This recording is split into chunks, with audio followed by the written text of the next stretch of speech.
लोकसभा चुनाव के पहले चरण की मतदान आज से प्रारंभ हुआ है। मध्य प्रदेश की 6 सीटों पर पहले चरण का मतदान हो रहा है। इसी प्रकार जबलपुर की लोकसभा सीट भी इसमें शामिल है। और इस वक्त हम मौजूद हैं रांची के लक्ष्मी नारायण मंदिर में, जहां पर राज्यसभा सांसद सुमित्रा वाल्मीकि जी ने वोट किया है। उनसे बातचीत करते हैं। आपने वोट किया है आज, सबसे पहले एक प्रतिक्रिया आपकी चाहूँगा। राष्ट्र को वोट, लोकतंत्र को वोट, और जिस तरह से लोकतंत्र को मजबूत बनाने में हमारे भारतीय जनता पार्टी का एक निश्चय रहा है कि निर्भय होकर लोग मतदान करें।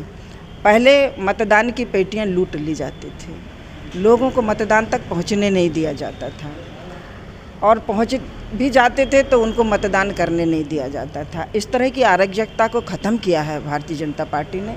और आज आप देख रहे हैं कि हमारा शीर्ष नेतृत्व राष्ट्र की रक्षा करने के लिए प्राणपण है।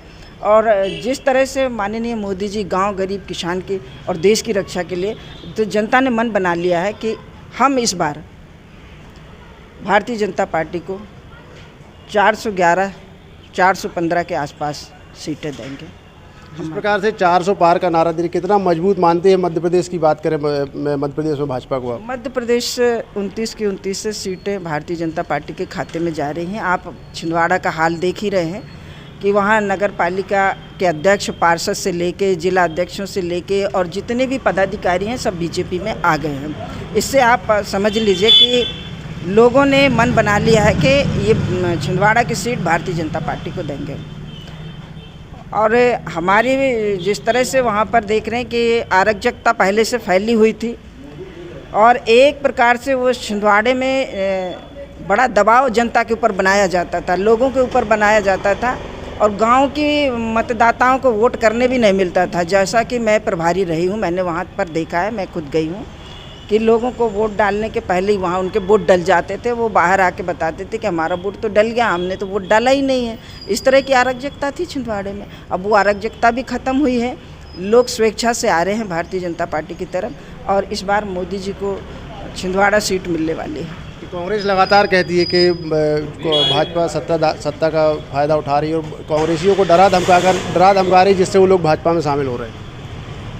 47 साल से इनकी बुद्धियों को कुछ नहीं कह सकते हैं। इन्होंने देश बंटवारा किया, फिर जातिवाद में बंटवारा किया है, फिर उसके बाद में इन्होंने दबंगई का उपयोग किया है। अब वो सारी चीज़ें इनकी धीरे धीरे समाप्त हो रही हैं। इसके कारण इन कर्तव्य विमूढ़ हो गए हैं। इनको कुछ समझ में नहीं आ रहा है, और इनको अब जनता मान भी नहीं रही है। जनता ने इनको बायकॉट कर दिया है। जनता इनको उतना गंभीरता से नहीं ले रही है। और जहाँ तक मैं राहुल गांधी की कहूँ तो उनको भी कोई, उनके पार्टी के ही लोग उनको गंभीरता से नहीं लेते हैं।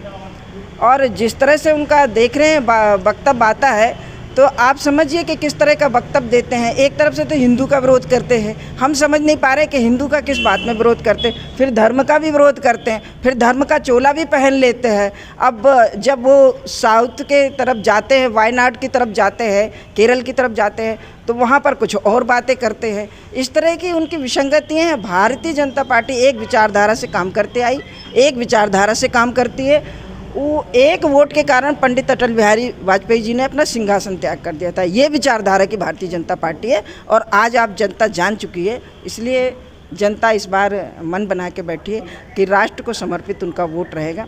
माननीय मोदी जी इस बार 411, 415 के पार जा रहे हैं। ईवीएम पर लगातार देखते हुए विपक्ष सवाल खड़ा करता है। दिग्विजय सिंह की बात करें, तमाम कई नेता ईवीएम पर सवाल खड़े करते हैं।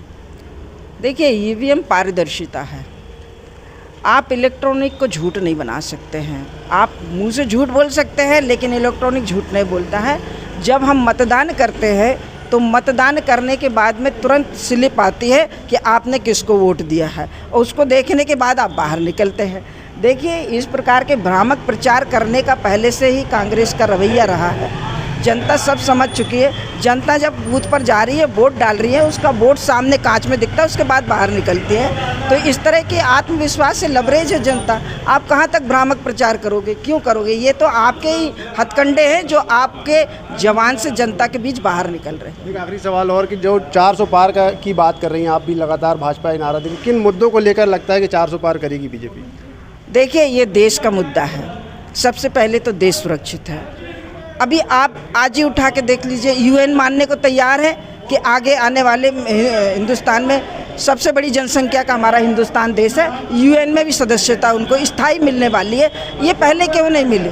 अब राष्ट्रीय मुद्दों की यदि बात करा जाए तो देश सुरक्षित है, हमारा राष्ट्र सुरक्षित है। राष्ट्र के लिए वोट जनता कर रही है। ये नाली नरवे का वोट नहीं है, ना ये भ्रष्टाचार का वोट है। ये शुद्ध भारतीय जनता पार्टी को जाने वाला वोट राष्ट्र की सुरक्षा के लिए है। बहुत बहुत धन्यवाद। हमने बात की सुमित्रा वाल्मीकि जी, राज्यसभा सांसद, साफ तौर पर कह रही 400 पार भाजपा इस बार पूरे देश में 400 पार सीटें लाएगी। राष्ट्र के हित में लोग वोट कर रहे हैं। धर्म गौतम, IBC 24, जबलपुर।